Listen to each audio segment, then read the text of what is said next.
പരമോന്നത നേതാവ് ആയത്തുള്ള അലി ഖമേനിയുടെ കൊലപാതകം ഇറാനെ ആഴത്തിൽ മുറിവേൽപ്പിച്ചിരിക്കുന്നു.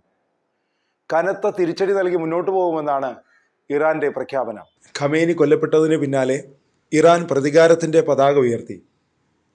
ഖോമിലെ ജംകരാൻ പള്ളിയുടെ താഴേക്കുടത്തിന് മുകളിലാണ് ഇറാൻ ചുവന്ന കൊടി ഉയർത്തിയത്. ഷിയ വിഭാഗത്തിന്റെ ആചാരമനുസരിച്ച് പ്രതികാരം സൂചിപ്പിക്കുന്നതാണ് ഈ ചുവന്ന കൊടി. രക്തസാക്ഷിത്വം, വലിയ അനീതി എന്നിവയുണ്ടാകുമ്പോഴാണ് ഇത്തരം കൊടികൾ പള്ളികൾക്ക് മുകളിൽ ഉയർത്തുന്നത്. ഇറാൻ ഖമേനിയുടെ മരണത്തിന് പ്രതികാരം ചെയ്യുമെന്ന വ്യക്തമായ സൂചനയാണ് ഇതിലൂടെ ഇറാൻ നൽകുന്നത്. US ഇസ്രായേൽ സംയുക്ത ആക്രമണത്തിന് പിന്നാലെ ഒമാൻ ഉൾപ്പെടെയുള്ള ഗൾഫ് രാജ്യങ്ങളിലും ഇറാൻ മിസൈൽ ആക്രമണം നടത്തി. ഗൾഫ് രാജ്യങ്ങളിൽ ഇറാൻ മിസൈൽ ആക്രമണം തുടരുകയാണ്. ഗൾഫ് രാജ്യങ്ങളിലെ ആക്രമണങ്ങളിൽ 2 മരണങ്ങളാണ് റിപ്പോർട്ട് ചെയ്തത്. നിരവധി പേർക്ക് പരിക്കേൽക്കുകയും ചെയ്തു. അബുദാബിയിലാണ് ഒരു മരണം റിപ്പോർട്ട് ചെയ്തത്.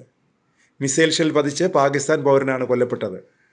കഴിഞ്ഞ ദിവസം രാത്രി സായിദ് രാജ്യാന്തര വിമാനത്താവളത്തിലുണ്ടായ ആക്രമണത്തിൽ വിമാനത്താവള ജീവനക്കാരനാണ് മരിച്ചത്.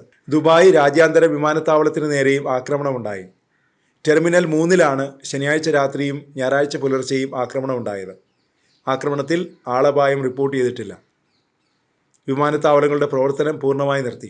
രാജ്യത്ത് ഡ്രോൺ പറത്തുന്നതിനും പാരാസ്ലൈഡിങ്ങിനും നിരോധനം ഏർപ്പെടുത്തി. ദുബായിലെ ബുർജ് അൽ അറബിന് നേരെയും ആക്രമണമുണ്ടായി.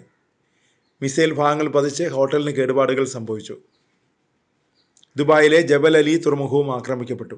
ആക്രമണത്തിൽ തുറമുഖത്തിന് തീപിടുത്തമുണ്ടായി. ദുബായിലെയും അബുദാബിയിലെയും ജനങ്ങൾ ഭീതിയിലാണ്. ദുബായിലും അബുദാബിയിലും ഉഗ്ര സ്ഫോടന ശബ്ദം കേട്ടതായാണ് റിപ്പോർട്ട്. ജനങ്ങൾക്ക് അധികൃതർ നിരന്തരം ജാഗ്രതാ നിർദ്ദേശം നൽകുന്നുണ്ട്. വീടുകൾക്ക് വെളിയിലിറങ്ങരുത്, ജനലുകൾക്ക് സമീപം നിൽക്കരുത്, ബാൽക്കണികളിൽ പോകരുത് തുടങ്ങിയ സന്ദേശങ്ങളാണ് ആഭ്യന്തര മന്ത്രാലയം നൽകുന്നത്. ഏറ്റവും ശക്തമായ ആക്രമണം UAEക്കും ബഹ്റൈനും നേർക്കാണ് നടത്തുന്നത്. നിരവധി ആക്രമണങ്ങൾ ഇവിടെ ഉണ്ടായി. നിരവധി പേർക്ക് പരിക്കേറ്റതായും റിപ്പോർട്ടുകൾ പറയുന്നു. UAEയിൽ തിങ്കളാഴ്ച മുതൽ സ്കൂളുകളിൽ ഓൺലൈൻ ക്ലാസുകൾ മാത്രമേ ഉണ്ടാകൂ. ഓഫീസുകളുടെ പ്രവർത്തനവും വർക്ക് ഫ്രം ഹോമിലേക്ക് മാറ്റിയേക്കുമെന്നാണ് റിപ്പോർട്ടുകൾ പറയുന്നത്. കുവൈറ്റിലും ഖത്തറിലും സൗദിയിലും ആക്രമണം തുടരുകയാണ്. ഖത്തറിൻ്റെ തലസ്ഥാനമായ ദോഹയിൽ കനത്ത ഷെല്ലിംഗ് നടന്നു. ഖത്തറിന് നേരെ 63 മിസൈലുകളും 11 ഡ്രോണുകളുമാണ് ഇറാൻ അയച്ചത്. UAEക്ക് നേരെ 137 മിസൈലുകളും 209 ഡ്രോണുകളുമാണ് ആക്രമണം നടത്തിയത്. വ്യോമാതിർത്തികൾ അടച്ചതോടെ ആഗോള വ്യോമഗതാഗതം താറുമാറായി. ശനിയാഴ്ച മാത്രം ഇന്ത്യയിൽ നിന്നുള്ള 410 വിമാനങ്ങളാണ് റദ്ദാക്കിയത്. ഞായറാഴ്ച റദ്ദാക്കിയത് 444 വിമാനങ്ങളാണ്. ഖത്തർ വ്യോമപാത അടച്ചതോടെ ഖത്തർ എയർവേസ് എല്ലാ സർവീസുകളും താൽക്കാലികമായി നിർത്തിവെച്ചു.